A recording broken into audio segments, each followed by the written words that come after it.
Chapter 10. Appointments-With-Freedom.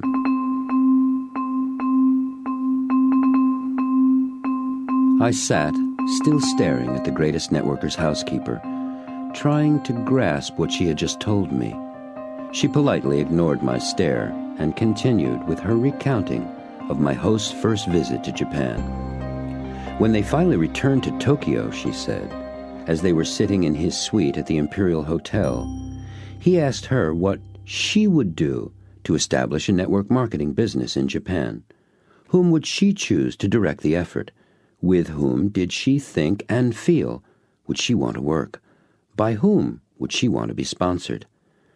It was so much more of a question that I could answer then, she told me.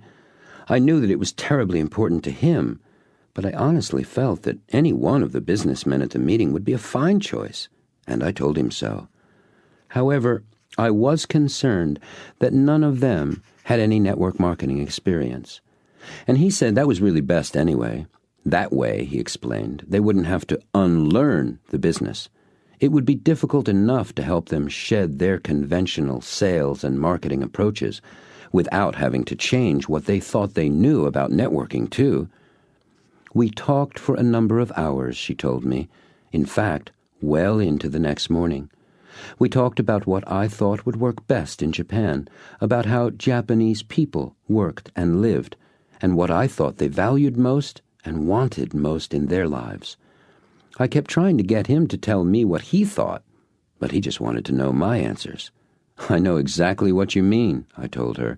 He asked more questions than anyone I've ever met. We laughed. As we did, the greatest networker came back into the room and sat down in a chair facing Kazuko and me. So, he asked, did Kazuko enlighten you?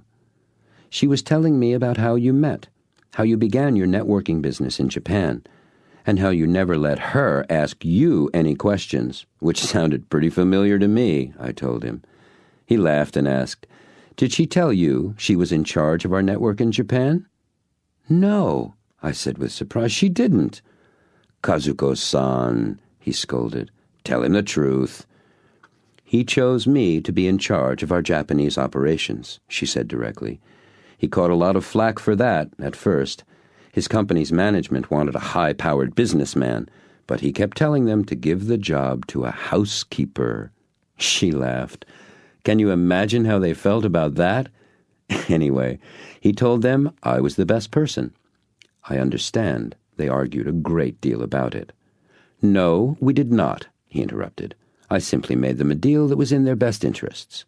Oh, yes, you certainly did that, she laughed, turned to me and said, he told them to give me the position for 1 year, and that if I did not exceed their sales and distributor goals by 100%, he would sign over his commission checks back to the company for the next 12 months.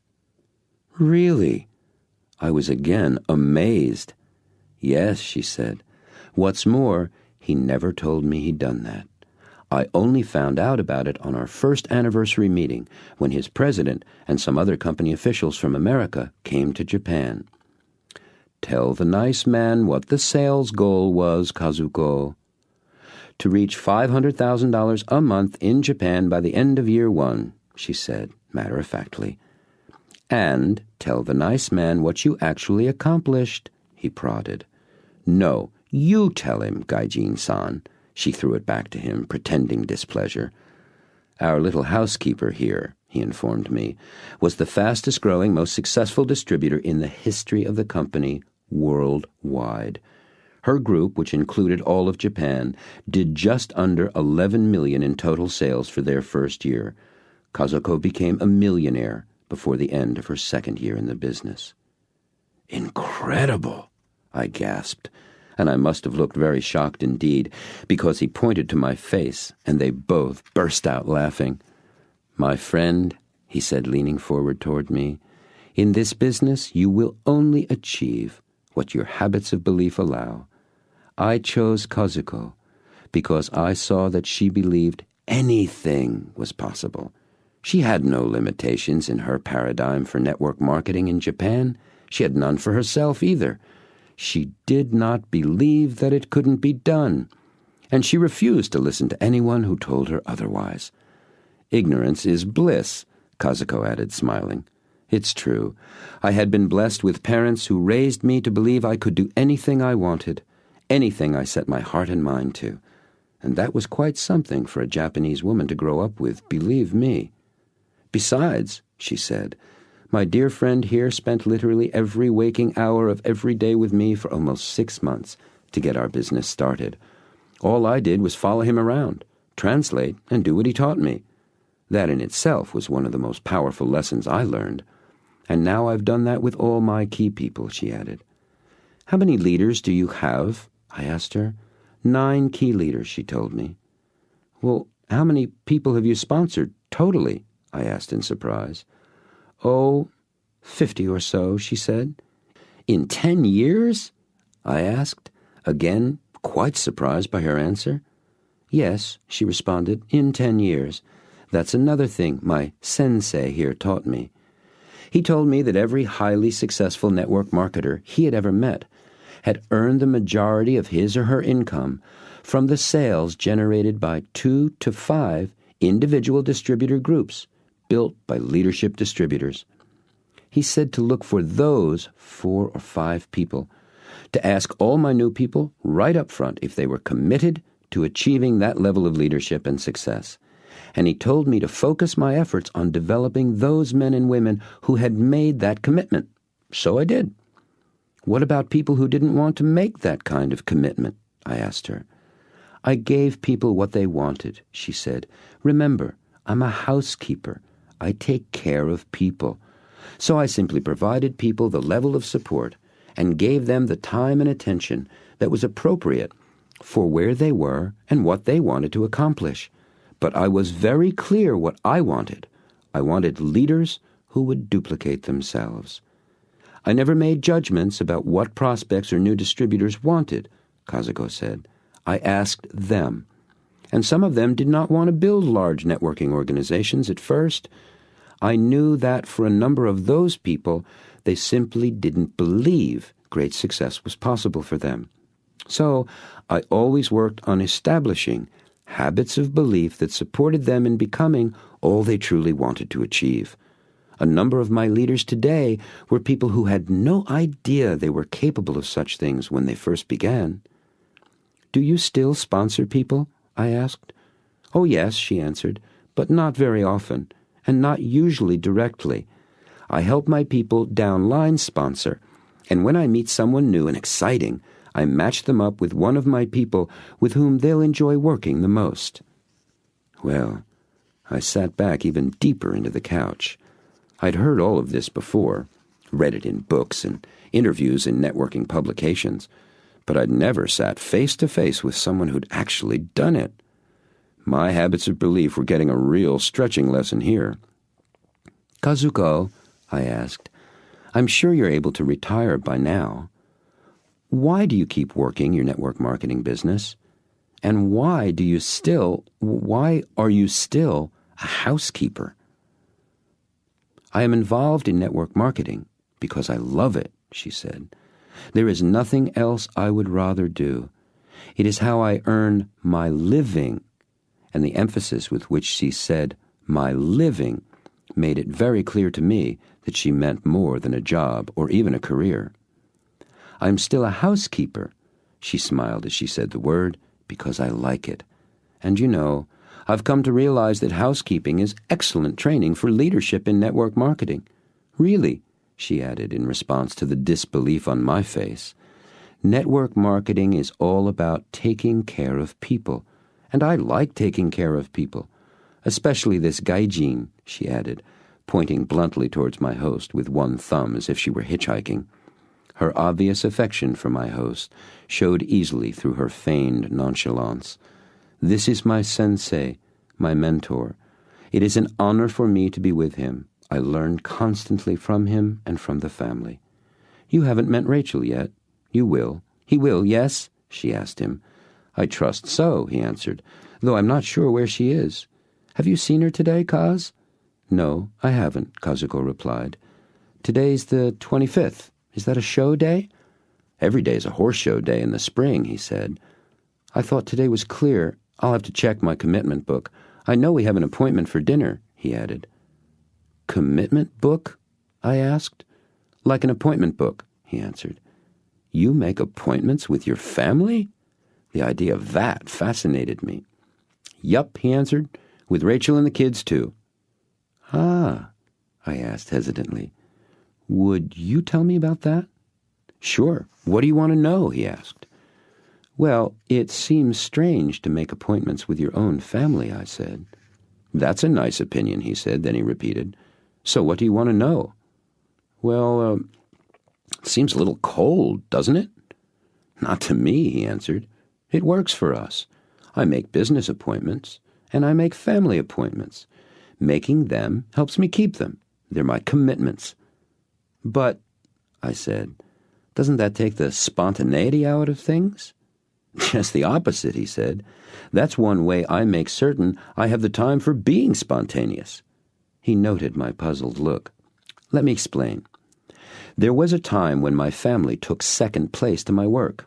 Truth is, far distant second. I love working. There's nothing in this world I'd rather do. And because of that, I was putting my family second. I'd get to them when it was convenient, when there was free time, after my business was completed. Well, at one point I noticed there never was any free time. Every time some space would show up, so would something to fill it. I had my life all scheduled, and no time for them. And no time for myself, for that matter. So, I asked, what's missing? What did I need to do to make the time I wanted to be with my family, and to do the things I wanted to do for myself as well? 2 things were missing, he said. The first was simple, making a commitment and keeping it. I knew I could do that. I was making business commitments and keeping them darn near every one of them. It seemed a simple matter to me, not necessarily easy, but simple. If I could do that with my business, there was no reason I couldn't do it with every other area of my life. So I started making appointments for specific times to be with Rachel and the kids. I told them what I was doing and why, and they agreed to help me keep the appointments I made with them, because we all saw them as commitments now, not just appointments. I made dates with Rachel, dinner dates, dates to watch videos after the kids went to sleep. We even scheduled a couple of weekend seminars at local hotels. I'll let you figure out what the subject matter was. Rachel and I scheduled 30 minutes every day at 9 in the morning to talk with each other about what was happening in our work and lives. When either of us was traveling, we did it over the phone. I made appointments with Bobby, too. I hired him as my fun coach because I saw that fun was missing in my life as well. You know, all work and no play. Bobby'd take me out and play ball, which is how I became a t-ball coach, by the way. We'd go for walks, have adventures. I just let him be the coach and show me what to do. Rebecca was a bit more difficult at first.